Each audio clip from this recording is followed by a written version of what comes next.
Third problem solve करते हैं। A vertical beaker containing liquid of density rho is rotating about a vertical axis passing through center of the beaker with angular velocity omega. A small wood cork of density sigma is tied through a string to the base of the beaker as shown.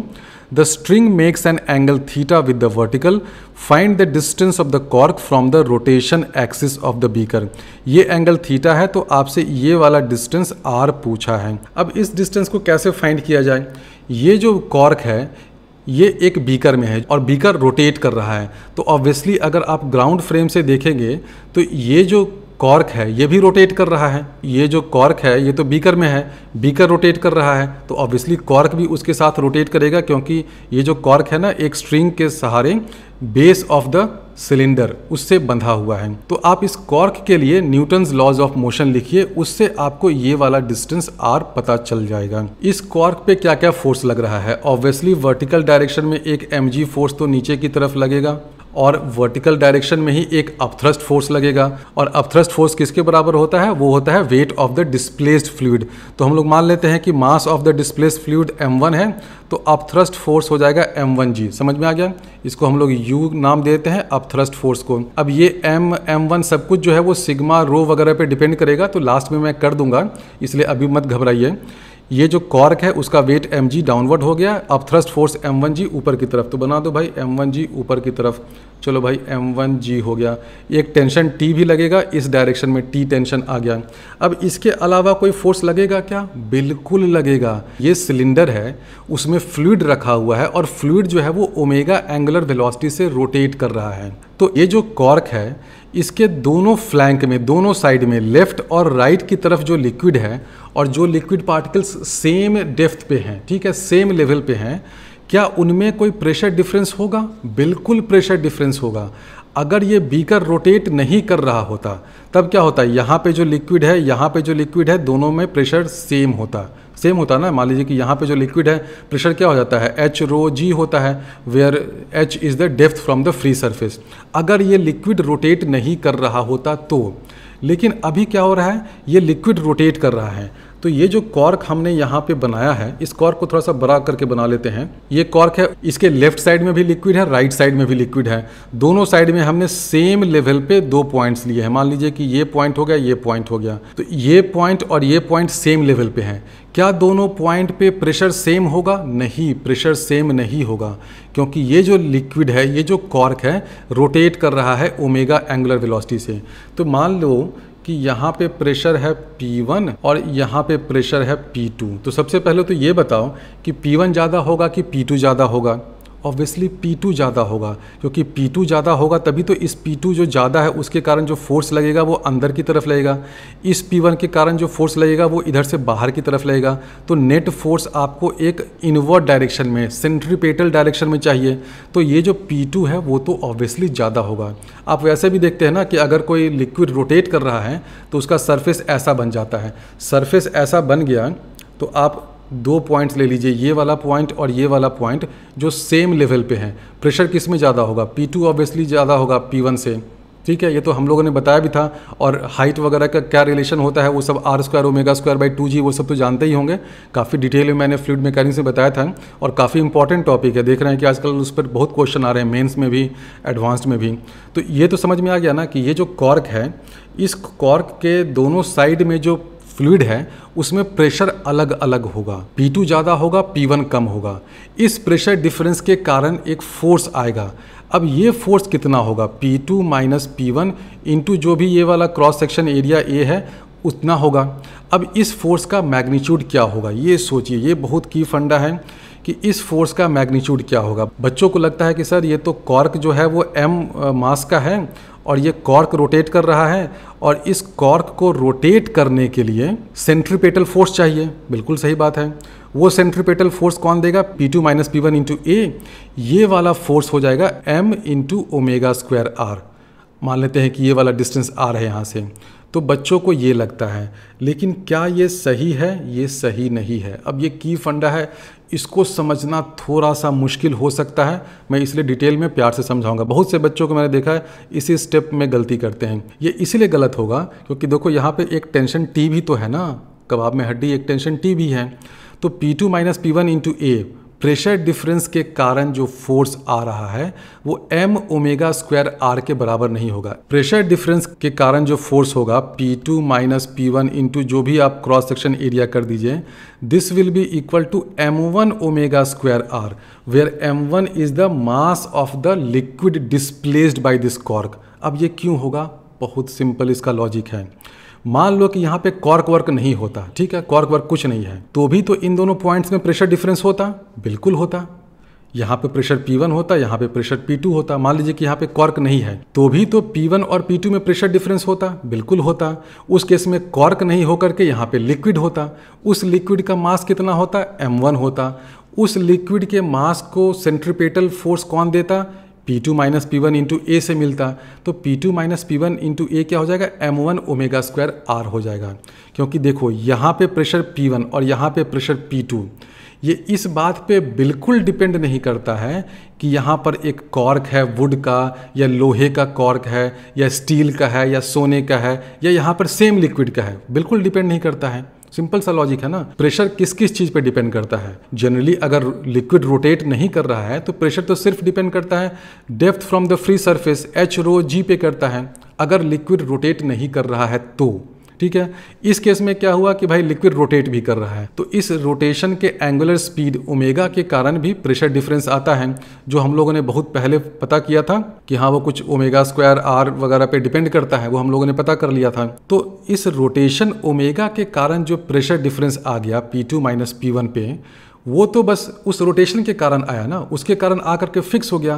तो यहाँ पर आप cork डालिए would का या लोहे का या स्टील का या पानी का या आइस का, प्रेशर तो बोलेगा कि मुझे कुछ फर्क नहीं पड़ता है। प्रेशर तो सिर्फ दो चीज़ पे डिपेंड करता है, जनरली वो एक ही चीज़ पे डिपेंड करता है, depth from the free surface. लेकिन इस केस में क्योंकि रोटेशन भी हो रहा है तो बोलेगा कि ठीक है मैं डेप्थ पे भी डिपेंड करूंगा और एंगुलर स्पीड ओमेगा पे भी।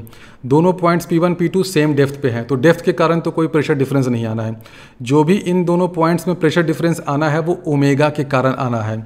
और एक बार इस ओमेगा के कारण जो प्रेशर डिफरेंस आ गया, तो एक बार जो इस प्रेशर डिफरेंस ने कमिटमेंट कर दी, वो खुद की भी नहीं सुनता है। वो बोलेगा कि तुम यहाँ पे वुड का कॉर्क डालो, लोहे का डालो, स्टील का डालो, मुझे क्या फ़र्क पड़ता है, मेरा तो pressure depth from the free surface और ओमेगा पे डिपेंड करता है। तो मैंने अपना प्रेशर इतना बना लिया P2 minus P1 into A, this is equal to this m1 omega square R. क्योंकि उस केस में अगर मान लीजिए कि यहाँ पे लोहा वोहा कुछ नहीं है, सिर्फ और सिर्फ वाटर है, लिक्विड है, तो उस लिक्विड को सेंट्रीपेटल फोर्स कौन दे रहा है? P2 minus P1 into A. So P2 minus P1 into A, this is equal to m1 omega square R. यानी कि इन दोनों पॉइंट्स के बीच में जो प्रेशर डिफरेंस है उसके कारण जो एक एक्स्ट्रा फोर्स आ रहा है, जिसको हम लोग F कर देते हैं, ये फोर्स किसके बराबर हो जाएगा? m1 ओमेगा स्क्वायर आर के बराबर हो जाएगा।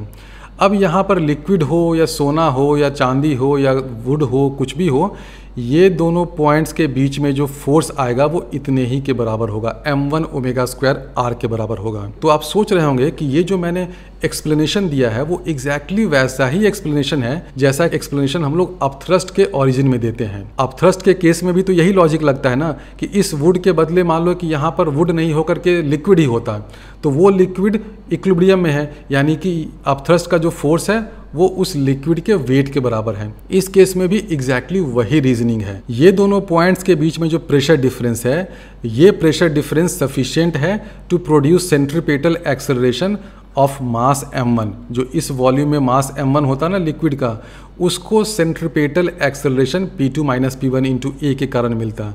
यानी कि जो प्रेशर डिफरेंस के कारण फोर्स है वो m1 ओमेगा स्क्वायर आर हो गया। तो ये जो हमारा वुड का कॉर्क है, इस पे हॉरिजॉन्टल डायरेक्शन में क्या क्या फोर्स लग रहा है? इस प्रेशर डिफरेंस के कारण इस डायरेक्शन में एक फोर्स लग रहा है m1 ओमेगा स्क्वायर आर। अच्छा, हॉरिजॉन्टल डायरेक्शन में और कोई फोर्स है क्या? ये जो टेंशन T है स्ट्रिंग का, इसका एक कंपोनेंट है जो कि T साइन थीटा हो जाएगा। तो अब आप इस कॉर्क के लिए वर्टिकल और हॉरिजॉन्टल डायरेक्शन में न्यूटन्स लॉज ऑफ मोशन लिखिए। तो देखिए क्या होता है, वर्टिकल डायरेक्शन में क्या क्या फोर्स लग रहा है, m1g अपथ्रस्ट फोर्स है ऊपर की तरफ, माइनस mg फोर्स है उसका वेट नीचे की तरफ, माइनस t का component t cos theta, this is equal to 0। इस t cos थीटा को चाहे तो हम लोग इधर भी ले आते हैं, कोई दिक्कत नहीं है, क्योंकि अल्टीमेटली हमें t को एलिमिनेट करना है। तो this is equal to t cos theta, ये हो गया वर्टिकल डायरेक्शन में। हॉरिजॉन्टल डायरेक्शन में देखो क्या क्या फोर्स लग रहा है। हॉरिजॉन्टल डायरेक्शन में एक तो m1 omega square r force लग रहा है इनवर्ड सेंट्रीपेटल डायरेक्शन में, माइनस कर दीजिए t साइन थीटा, ठीक है। दिस इज इक्वल टू क्या हो जाएगा, this is equal to m omega square r। ये क्यों हुआ है, देखो summation f is equal to mass into acceleration. तो हॉरिजॉन्टल डायरेक्शन में दो फोर्स लग रहा है, m1 ओमेगा स्क्वायर r, ये वाला फोर्स, ये फोर्स किसके कारण आया, because of pressure difference, minus T sine theta. T देखो इधर की तरफ था, उसका कंपोनेंट हो गया टी साइन थीटा। तो ये फोर्स लग रहा है उस कॉर्क पे। क्या उस कॉर्क के पास कुछ एक्सेलरेशन है? मैं अभी सारा कुछ ग्राउंड फ्रेम से देख रहा हूँ, तो मैं देख रहा हूँ कि ये जो कॉर्क है रोटेट कर रहा है ओमेगा एंगुलर स्पीड से, और ये डिस्टेंस अगर r है तो उसका सेंट्रीपेटल एक्सेलरेशन है ओमेगा स्क्वायर r। तो हम लोग लिख सकते हैं कि this force is equal to m omega square r। तो ये दूसरा इक्वेशन हो गया। अब इस m ओमेगा स्क्वायर r को आप इधर कर दीजिए। अब आपको पता क्या करना है, पता करना है r की वैल्यू, बहुत सिंपल है, आपको t एलिमिनेट करना है, इंटू साइन थीटा कर दीजिए इस फर्स्ट इक्वेशन में, इंटू कॉस थीटा कर दीजिए आप सेकेंड इक्वेशन में, दोनों को इक्वेट कर दीजिए। बहुत सिंपल है, आपको देखिए t cos theta sine theta इधर भी आ गया, t sine theta cos theta इधर भी आ गया, दोनों को इक्वेट कर दीजिएगा। m1 माइनस m इधर भी कॉमन है, m1 माइनस m इधर भी कॉमन है, तो हम लोग ये लिख सकते हैं m1 माइनस m इंटू जी साइन थीटा। पहला इक्वेशन आ गया, क्योंकि इसको हम लोग मल्टीप्लाई कर रहे हैं साइन थीटा से, इसको कर रहे हैं कॉस थीटा से, तो RHS दोनों का कैंसिल आउट हो जाएगा। This is equal to m1 minus m into omega square r cos theta. अब देखो क्या हुआ, अब ये m1 माइनस m कैंसिल हो गया, तो क्या मिल गया आपको, tan theta is equal to omega square r by g. कितना सिंपल रिलेशन आ गया, ये तो गजब हो गया। इसमें सिग्मा रो वो का कोई झंझट ही नहीं आया। आपसे अगर क्वेश्चन में पूछा था कि r की वैल्यू बताओ, तो r आप लिख सकते हैं g tan theta by omega square. तो ये इस क्वेश्चन का आंसर हो गया, और सारा मोशन हमने ग्राउंड फ्रेम से एनालाइज किया है। अब कुछ बच्चों को चुल रहती है कि नहीं इसको हम लोग बीकर के फ्रेम ऑफ रेफरेंस से क्यों ना एनालाइज किया जाए। बिल्कुल आप उस फ्रेम ऑफ रेफरेंस से भी एनालाइज कर सकते हैं, कोई दिक्कत नहीं है। मैं उस फ्रेम ऑफ रेफरेंस से भी इस क्वेश्चन को सॉल्व करता हूँ। इक्वेशन एग्जैक्टली सेम रहता है, बस अंडरस्टैंडिंग का थोड़ा सा डिफरेंस होता है। तो अगर हम लोग बीकर के फ्रेम ऑफ रेफरेंस से इस वुड के मोशन को एनालाइज करें तो क्या क्या फोर्स लगेगा। एक तो टेंशन टी इस डायरेक्शन में रहेगा ही, बिल्कुल रहना ही है। इस पर एक mg नीचे की तरफ लगेगा ही, m1g ऊपर की तरफ लगेगा ही, अब थ्रस्ट जो फोर्स होता है। तो वर्टिकल डायरेक्शन में फोर्स क्या हो जाएगा, उस वर्टिकल डायरेक्शन में उस पर जो फोर्स लगेगा ये हो जाएगा m1 माइनस mg। अब हॉरिजॉन्टल डायरेक्शन में आते हैं। हॉरिजॉन्टल डायरेक्शन में क्या क्या फोर्स लगेगा, इस डायरेक्शन में देखो एक फोर्स तो ये वाला लगेगा ही, m1 ओमेगा स्क्वायर r। ये फोर्स लगा बिकॉज ऑफ प्रेशर डिफरेंस। तो आप ग्राउंड फ्रेम से मोशन को देखिए या बीकर के फ्रेम ऑफ रेफरेंस से देखिए, प्रेशर डिफरेंस तो होना ही होना है। प्रेशर डिफरेंस होगा ही। अगर आप बीकर में भी चले गए हैं और बीकर का फ्लूइड रोटेट कर रहा है तो भी तो आपको ये दिखेगा ना कि ऐसा कुछ फ्लूइड का सरफेस हो गया है। तो ये m1 omega square r force तो होगा ही, because this force is real force. ये प्रेशर डिफरेंस के कारण फोर्स है। ये मत कंफ्यूज करिए कि ये सब सेंट्रीफ्यूगल सूडो फोर्स टाइप का है, नहीं। ये वाला जो फोर्स है ना m1 omega square r, m1 क्या है, मास ऑफ लिक्विड डिस्प्लेस्ड। ये फोर्स रियल फोर्स है। अगर आप दोनों पॉइंट्स पे जाइएगा अपना बैरोमीटर नैनोमीटर कुछ लेकर के, तो आपको दिख जाएगा कि अच्छा इस साइड में प्रेशर कुछ और है, यहाँ पर प्रेशर कुछ कम है, यहाँ पे प्रेशर कुछ ज़्यादा है, एक्चुअल फोर्स है। तो ये m1 ओमेगा स्क्वायर फोर्स तो टुवर्ड्स सेंटर लगेगा ही। अब अगर हम लोग मोशन को एनालाइज कर रहे हैं रोटेटिंग फ्रेम ऑफ रेफरेंस से, तो एक सूडो फोर्स भी लगा दो, वो कितना हो जाएगा m omega square r, m omega square r।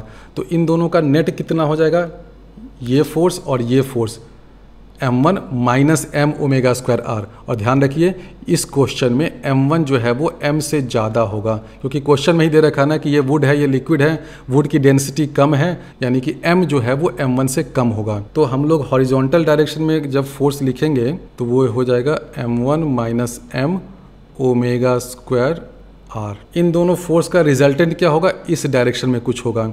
अब बीकर के फ्रेम ऑफ रेफरेंस में सब कुछ स्टेशनरी है, यानी कि नेट फोर्स जीरो होना है। तो रिजल्टेंट इस डायरेक्शन में है तो ऑब्वियसली टेंशन इस डायरेक्शन में होगा ही, बिल्कुल होना है ना। तो टेंशन भी पहले बना ही देते हैं। टेंशन फोर्स कहाँ गया भाई? टेंशन वाला फोर्स इस डायरेक्शन में हो जाएगा। अब ये अगर ऐसे हम लोग कर दें तो ये एंगल क्या हो जाएगा? ये एंगल हो गया थीटा। वर्टिकल से जो एंगल बना रहा था, ये स्ट्रिंग जो बना रहा था थीटा, ये थीटा था, तो ये भी थीटा हो जाएगा। तो जो रिजल्टेंट है इन दोनों फोर्स का, इसका और इसका रिजल्टेंट होगा वो इस डायरेक्शन में होगा, इस डायरेक्शन में होगा। इस रिजल्टेंट को बैलेंस करेगा ये टी। तो दोनों फोर्स को अगर बैलेंस करना है तो दोनों का डायरेक्शन ऑपोजिट होना है, यानी कि इन दोनों फोर्स का जो रिजल्टेंट का डायरेक्शन है वो इस डायरेक्शन में होगा, where tan theta this is equal to क्या हो जाएगा? ऊपर में आ जाएगा m1 minus m into omega square R divided by नीचे में आ जाएगा m1 माइनस m इंटू जी। ये एक फोर्स है, ये एक फोर्स है, दोनों का रिजल्टेंट का डायरेक्शन पता करना है। तो ये एंगल अगर थीटा है तो tan theta is equal to m1 minus m omega square R divided by this thing m1 minus m g, यानी कि टैन थीटा की वैल्यू क्या आ जाएगी? Tan theta is equal to omega square are by g. Exactly वही आ गया। तो इससे हम लोगों ने क्या देखा कि जो रिजल्टेंट है इस डायरेक्शन में होगा और इस रिजल्टेंट फोर्स को ये टेंशन टी बैलेंस करेगा। तो टेंशन टी का मैग्नीट्यूड भी क्या हो जाएगा? इसको हम लोग ऐसे लिख दें m1 माइनस m, ये कॉमन हो जाएगा, into root under g square plus omega to the power 4 R square. ये सब सिंपल वेक्टर डायग्राम से आपको दिख रहा होगा ना। एक फोर्स ये है, दूसरा फोर्स ये है, इन दोनों का रिजल्टेंट इस डायरेक्शन में होगा। मैग्नीट्यूड कितना होगा? ये होगा। तो इस रिजल्टेंट को बैलेंस कौन कर रहा है? टी, क्योंकि बीकर के फ्रेम ऑफ रेफरेंस में net external force on this cork zero होना है। और यहाँ से आप ये भी देख सकते हैं कि ये जो कॉर्क है ना, इस पे एक अपथ्रस्ट फोर्स लग रहा है अपवर्ड डायरेक्शन में। कितना? m1g। आप ये भी कह सकते हैं कि अगर कॉर्क किसी रोटेटिंग लिक्विड में रखा हुआ है तो उस कॉर्क पे अपथ्रस्ट के अलावा एक साइड थ्रस्ट भी लग रहा है। देखो ये जो m1 ओमेगा स्क्वायर आर है, तो अगर हम लोग एक कॉर्क को या किसी बॉडी को स्टेशनरी फ्लूइड में रखते हैं तो अपथ्रस्ट फोर्स कितना होता है? Weight of liquid displaced. देखो जैसे ये m1g हो गया, तो जनरली हम लोग के कैलकुलेशन में ये m1g ही आता है। लेकिन अगर लिक्विड रोटेट कर रहा है तो देखो इस अपथ्रस्ट के अलावा एक साइड थ्रस्ट भी हो गया। इसका नाम मैंने ही दिया है साइड थ्रस्ट, ये किसी बुक में मुझे नहीं मिला है। ये साइड थ्रस्ट कोई एक्सेप्टेड टर्म या टर्मिनोलॉजी नहीं है, ये मेरे दिमाग की उपज है। तो ये m1 ओमेगा स्क्वायर आर क्या हो गया कि अगर कोई लिक्विड रोटेट कर रहा है तो लिक्विड के रोटेशन के कारण ये जो कॉर्क है उसके दोनों साइड में जो फ्लूइड है उन फ्लूइड में प्रेशर डिफरेंस होगा। उस प्रेशर डिफरेंस के कारण एक साइडवेज फोर्स लग रहा है m1 ओमेगा स्क्वायर आर। इसको मैंने साइड थ्रस्ट कह दिया।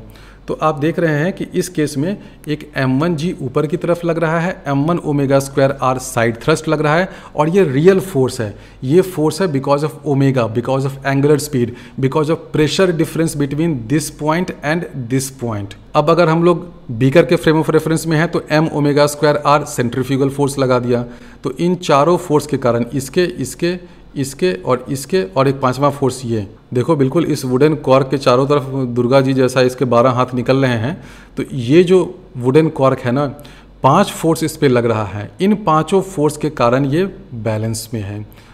ये हमने 2 फोर्स m1 माइनस mg इधर कर दिया, 2 फोर्स इधर कर दिया, चौथा 4 फोर्स टेंशन टी इधर आ गया। तो इससे हमें मिल गया कि इसका और इसका जो रिजल्टेंट होगा इस डायरेक्शन में थीटा एंगल पे, वो इस टेंशन फोर्स के ऑपोजिट होगा। तो ये एंगल भी थीटा होगा। तो tan theta is equal to omega square are by g हो जाएगा।